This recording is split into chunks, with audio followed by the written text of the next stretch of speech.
Next हम solve करेंगे question number 10, जो कि है रहीम पेड ही servant ₹750 for 1 week and 3 days. Rahim जो है वो अपने सर्वेंट को, अपने मुलाजिम को 750 रुपये देता है एक हफ़्ता और 3 दिन के लिए, यानी एक हफ़्ता 7 और 3 10 दिन के लिए, हम 10 दिनों का ही कहेंगे। ये 10 दिन में वो देता है 750 रुपये। व्हाट अमाउंट विल ही पे? तो हम सपोज कर लेते हैं let he pay is equal to X rupees, क्योंकि रुपीज़ पे करना है तो हम एक्स रुपीज़ सपोज कर लेते हैं।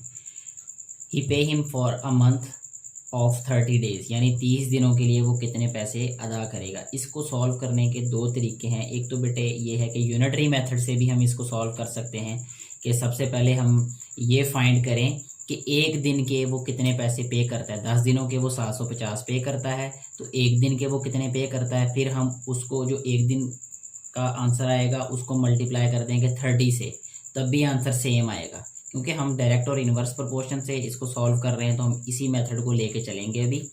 तो लेट ही पे एक्स रुपीज़ आएगा। तो हमारे पास दो चीज़ें हैं, एक तो रुपीज़ आएगा, ठीक है, यहाँ पे हम राइट कर देंगे रुपीज़, और दूसरी चीज़ क्या है, डेज़, यहाँ पे हम राइट करेंगे डेज़। सबसे पहले उसने क्या कहा है, 750 रुपीज़ वो पे करता है कितने दिनों के लिए, 10 डेज़ के लिए, ठीक है।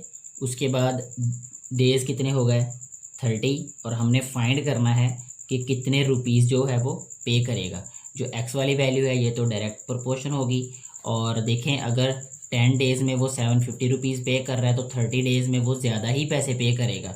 दिन थोड़े होंगे तो पैसे थोड़े पे करेगा, दिन ज़्यादा होंगे तो ज़्यादा पैसे पे करने पड़ेंगे। ये ऐसे ही है जैसे कोई अगर घर में 10 दिन काम करे तो आप उसको 750 रुपये दें, अगर वो पूरा महीना काम करे तो डेफिनेटली हमें ज़्यादा ही पैसे देने पड़ेंगे। 10 दिन थोड़े तो पैसे थोड़े, मजदूरी थोड़ी होगी। दिन ज़्यादा होंगे, दिन 30 कर देंगे तो मजदूरी भी ज़्यादा होगी। तो ये प्रोपोर्शन क्या होगा, डायरेक्ट, ठीक है। इसकी और मिसाल भी हम ऐसे ले सकते हैं कि एक मज़दूर है वो घर में आपके काम करता है कंस्ट्रक्शन का, तो 10 दिनों के पैसे उसको 750 देंगे आप। अगर उसने पूरा महीना काम किया हो तो डेफिनेटली वो 750 से ज़्यादा ही पैसे होंगे। तो ये वही एग्जांपल है ये वाली। तो इसको हम राइट करेंगे x upon 750 is equal to 30 upon 10, ठीक है। अब इसको हम राइट करेंगे x is equal to 30 upon 10 multiply by 750। Simplify अगर इसको हम करेंगे तो ये 0 इस 0 से कैंसिल हो जाएगा। 750 को 3 से मल्टीप्लाई कर देंगे, यह रहेगा x is equal to 3 multiply by 750। तो नेक्स्ट आ जाएगा ये x इज इक्वल टू 750 को हम 3 से मल्टीप्लाई करेंगे तो यह रहेगा 5 3 ज़ार 15, 1 कैरी, 7 3 ज़ार 21 और 1 22, यानी 225, और ये 0 ऐसे ही साथ में आ जाएगा। तो इतने रुपीज़ जो हैं ये पूरे मंथ में पे करने पड़ेंगे रहीम को, अपने सर्वेंट को। तो ये इस क्वेश्चन का आंसर है। क्यों ना सेकंड मेथड से भी मैं आपको समझा दूं ताकि दोनों बातें जो है वो पैरेलल क्लियर हो जाएं और आपकी जो मर्जी हो उस मेथड से आप सॉल्व कर सकें।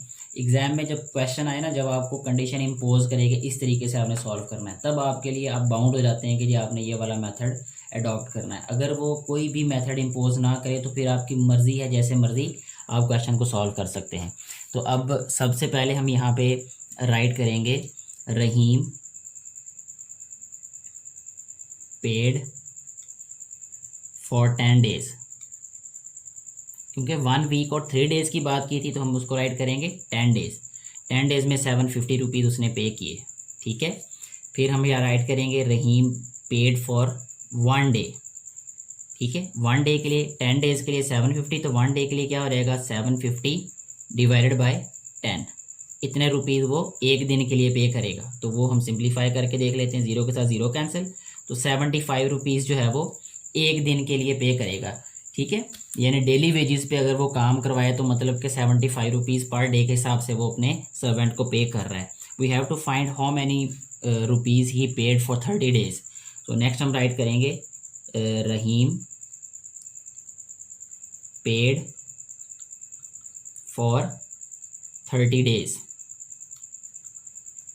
अब 1 डे में 75 रुपीज़, ठीक है, इसको मल्टीप्लाई करेंगे हम 30 के साथ, ठीक है। जब 30 से मल्टीप्लाई करेंगे तो ये क्या रहेगा 3 5s are 15, 1 carry, 7 3s are 21 + 1 22, तो ये आ जाएगा और 0 ये ऐसे ही साथ में, तो 2250 रुपीज़ जो है वो एक मंथ के लिए वो पे करेगा अपने सर्वेंट को। तो ये जिस तरीके से हमने पहले सॉल्व किया है वो भी ठीक है, ये वाला मेथड भी ठीक है। दोनों में से जो आपको आसान लगे और आपको बेहतर लगे आप सॉल्व कर सकते हो उस मेथड से क्वेश्चन को।